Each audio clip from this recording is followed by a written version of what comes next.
Hello everybody, thanks for joining me. I'm Mark Mazzatenta, and I'm here to help strengthen your guitar skills. Yeah.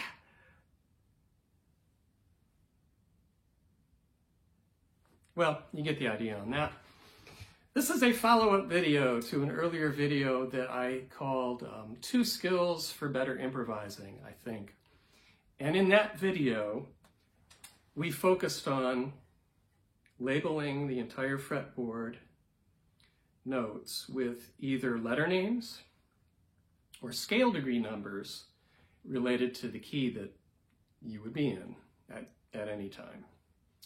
So then the next step is, well, what do I do with that?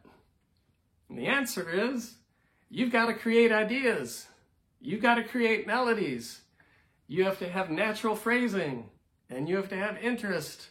So yeah, that's a tough job and a good challenge. So today I'm going to share with you some strategies for that I picked up from various sources when I was a student, and share them with you and hope that this helps you be a better improviser.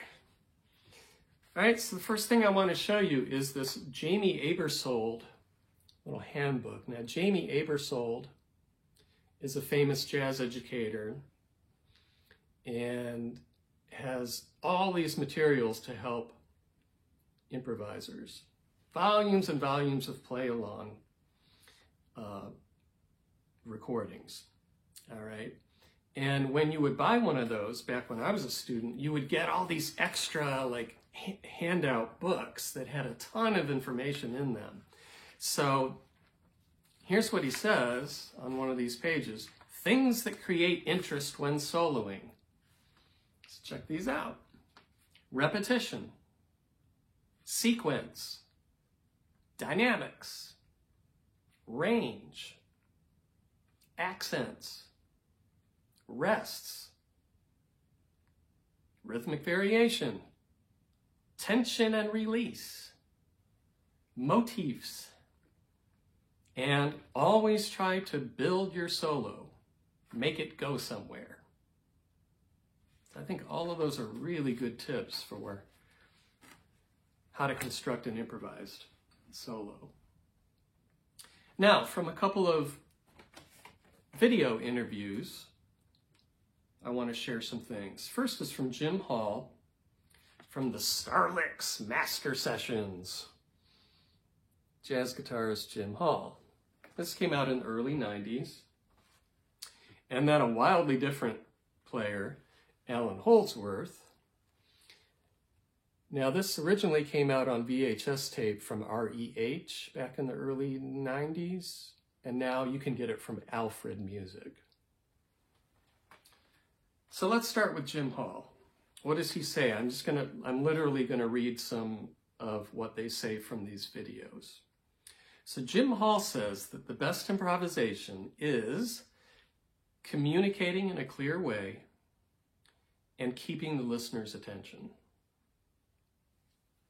Okay, now he says you can lose an audience by overplaying. Now, I think guitar players are guilty of that, myself included, right? We don't have to breathe, really, so we can go on and on and on playing these walls of notes. I guess pianists can do that too. But he says space is really important for keeping people's attention. He says a whole wall of notes almost says stay away, whereas a second or two of rest will let the listener get into the music. That's a pretty wise thing to say. Allan Holdsworth. Now, he does play big walls of sound and notes, million notes, although there's thought behind it, and it's very melodic. And this is what Allan Holdsworth says: I see scales along the whole neck from top to bottom and juggle them around and make melodies out of them. So that's what he thought his job was, is to make melodies. And so when you see chords going by, you see all those scale notes changing under your hand. Don't let your hand dictate what you think you can do. Imagine your eyes dancing on the notes you want to play. That's a good image, I think. He also says, I try not to practice anything that I'm going to play. I don't learn licks that I can just play so I'm stringing a bunch of licks together. Because that's not the way I think about improvising. I think about all the notes that are available. Now, as students, I think it is helpful to learn licks, either from recordings or from, jazz books on improvisation. That's okay. You just want to take them somewhere and make them unique to you at some point. Now, Allan Holdsworth mentioned seeing the neck from top to bottom. Coincidentally, this is one of the first things my students see. We start talking about the C major scale, and there it is. I talk about seeing all the notes of the C major scale from the lowest note of your instrument to the highest note of your instrument. Now, this image only goes to the 15th fret, but most electric guitars have 19, 20 frets, and some even have 24. So you could extend this even more. So what Allan is saying is that when he has a C major chord going on, he just sees all those dots lit up and tries to create new melodies out of that. When the chord changes, let's say the chord moves to F minor, then a different set of notes and dots there would show up, and then his eyes would see that, and you would switch over to those new notes. And Chad Wackerman, who played drums on a lot of Holdsworth albums, he often tells the story in his interviews that Holdsworth did not want to play anything that was copyable. Copyable, is that a word? Copyable by somebody else. And that he thought improvisers should play something new every time. Now that's a tall order and maybe an impossible one, but at least you should have that as like a high level goal. All right, so what I'm going to do now is I'm just going to play maybe what I would start with as a solo on the first 8 bars of Take the A Train. And so the chords on that are C major 7 to D9 to D minor to G7 and back to C major 7. Okay, so over that, I just dashed off some ideas about maybe how I would start a solo. 1, 2, 1, 2, 3, 4.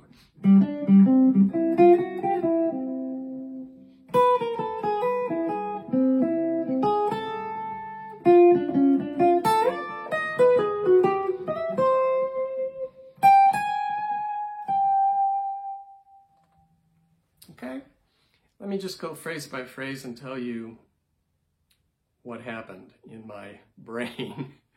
So I didn't even compose this on the guitar, I just thought about it. And I guess I'm experienced enough to where I can kind of compose a little bit in my head and hear that it'll be okay. So in the first phrase, the main feature of that is this chromatic 4-note little idea. So my brain heard that and then it said, hey, use that again, but do it differently. So I reversed the direction of it in phrase 2, which was with different notes too, to fit the chord. I went down that time.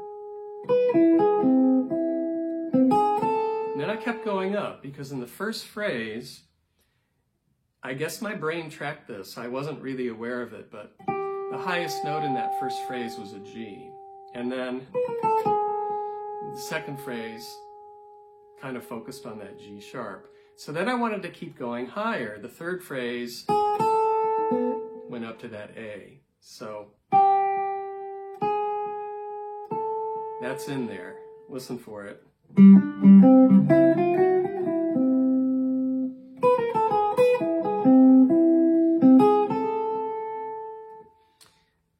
as I'm getting close to the 5/7 chord, I want to add some more drama and dissonance. So I did this big leap. And then there's the dissonance on the G7 chord. So I had a sharp 5, a third, and a flat 9, which resolved.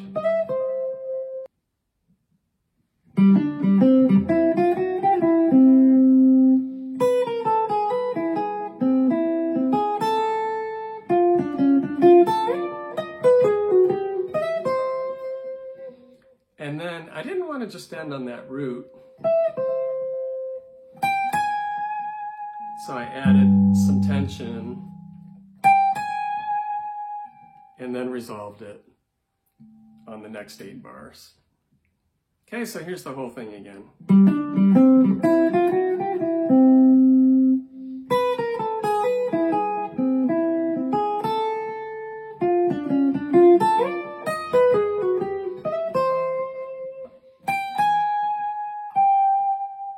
Now also notice the little spots of rest where I just had a long note that stayed before I went on playing.